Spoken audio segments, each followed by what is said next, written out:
자, 첫 번째 주제입니다. 윤석열 대통령이 오늘요, 명언을 남겼습니다. 국민이 나를 보호하는 것이 아니라 내가 국민을 보호한다.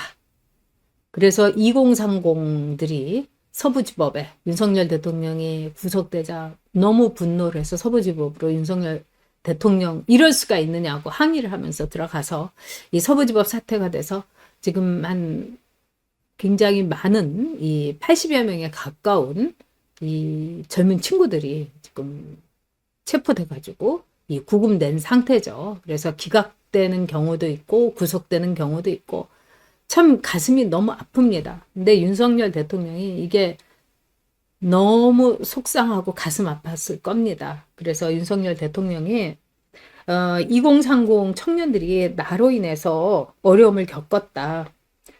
그들이 날 보호하는 게 아니라 내가 그들을 보호해야 된다. 이렇게 윤석열 대통령이 이야기를 했다고 합니다. 그래서 설 지나고 출석하려던 이 헌재 재판에 오늘 앞당겨서 출석을 했습니다.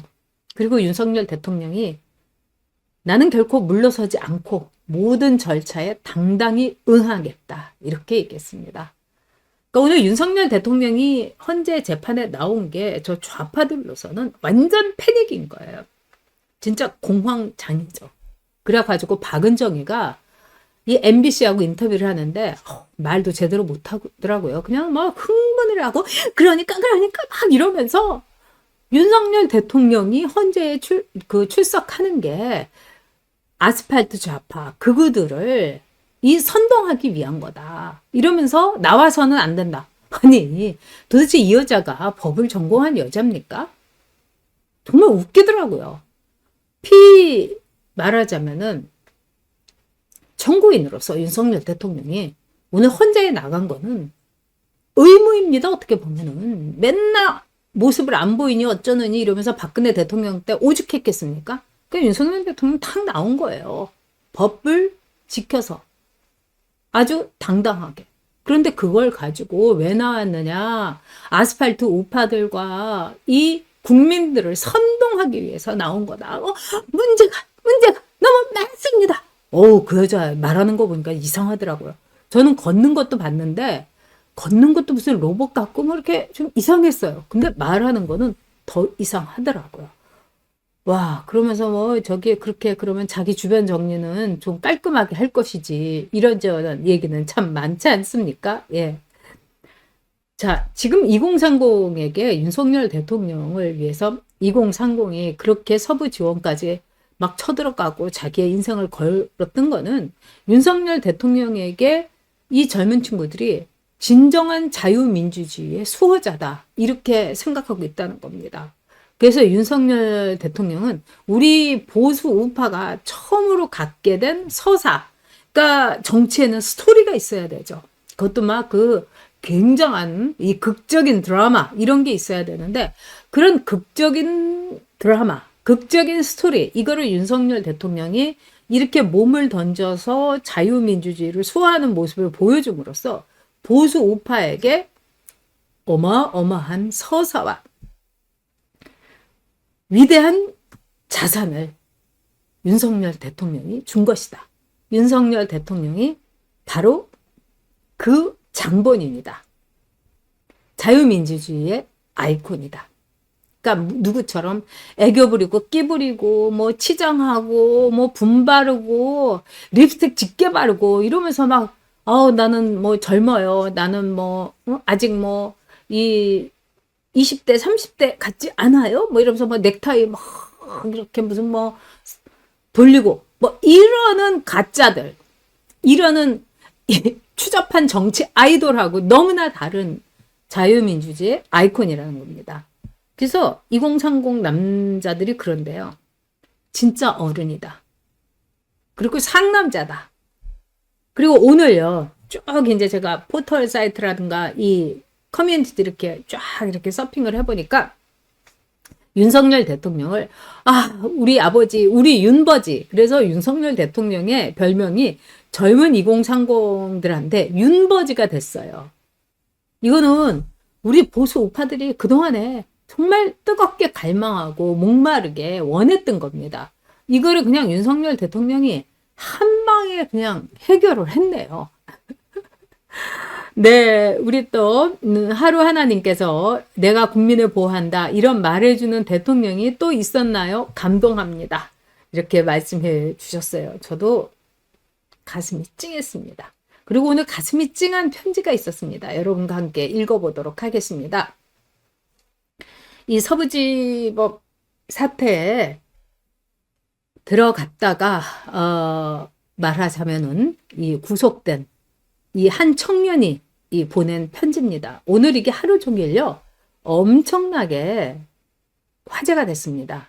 이 전한길 이 강사님의 윤석열 대통령 탄핵 이거는 말도 안 된다.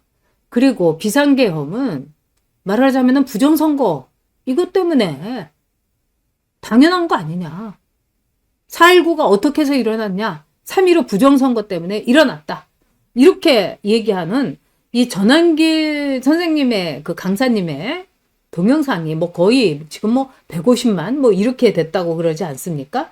네, 윤버지라는 말 여러분이 참 좋아하시네요. 자, 근데 이 편지를 읽고 제가 오늘 하루 종일 가슴이 아팠습니다.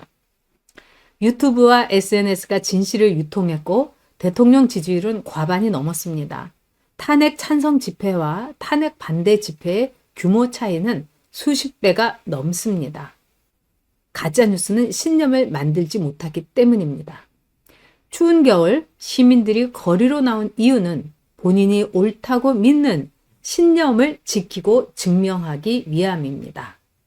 사실을 말하자면 자유 대한민국을 수호하고 이 땅의 민주주의를 지키겠다는 거룩한 신념은 저에게는 뒷전이었습니다. 이 청년이 말합니다. 저는 애국자가 아닙니다. 저는 그냥 기분이 나빴습니다.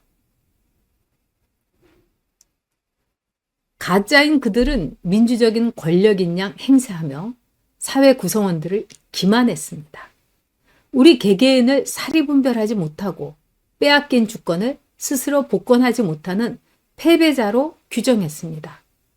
그렇지 않고서는 있을 수 없는 찬탈 시도입니다. 반국가 세력은 민주주의 이전에 제 개인의 이성과 자유의지를 모독했습니다. 저는 그 점이 참을 수 없이 기분 나빴습니다. 제가 옳음을 주장하고자 부당한 권력에 저항하고자 빼앗긴 주권을 되찾아 다시 시민으로 거듭나고자 담벼락을 침범했습니다. 이 청년이 아마 담을 넘은 서부지원의 담을 넘은 20명 중에 한 청년인 것으로 생각됩니다. 혼란한 시국 대통령을 체포한 공권력의 정통성을 의심하는 제게 어쩌면 위법 행위는 예정된 수순이었을지 모릅니다. 저는 이러한 제 의심을 사상의 자유가 허락하는 선에서 추구하고자 했습니다만 그러지 못했습니다. 주어진 처벌에 순응할 것입니다. 벌금형 이상의 전과가 남는다면 저는 순간의 치기로 많은 것을 잃겠습니다. 하지만 얻은 것도 있습니다. 저는 시민으로 거듭났습니다. 생각했고 행동했습니다. 앞으로도 그럴 것입니다. 보다 행동을 숙고하고 철저히 준법할 것입니다. 그렇게 우리 모두 시민이 되는 순간이 대통령이 바라는 제2의 건국이겠습니다. 그때가 되면 저는 애국자가 될 것입니다. 저는 이 편지를 읽고 막 가슴이 막힐 듯이 참 가슴 아프고 이제 슬펐습니다. 이 청년이 처음에는 저는 애국자가 아닙니다. 그러면서 끝에 가서 얻은 것이 있다. 시민으로 거듭났고 생각하고 행동했다. 대통령이 바라는 제2의 건국. 그때가 되면 저는 애국자가 될 것이다. 그렇죠. 윤석열 대통령이 업무에 복귀하게 되면은 이 청년은 범법자가 아니라 애국자가 되는 겁니다, 여러분. 우리가 그러니까 그렇게 만들어야 됩니다.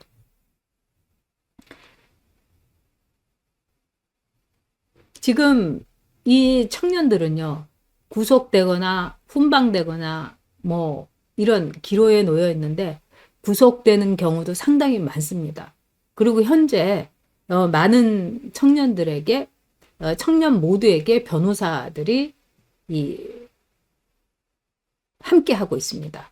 그래서 저희 이제 여데카에서 여러분들도 후원을 해주셔서 저희는 이제 진격의 변호사 분들께 이 후원을 했습니다.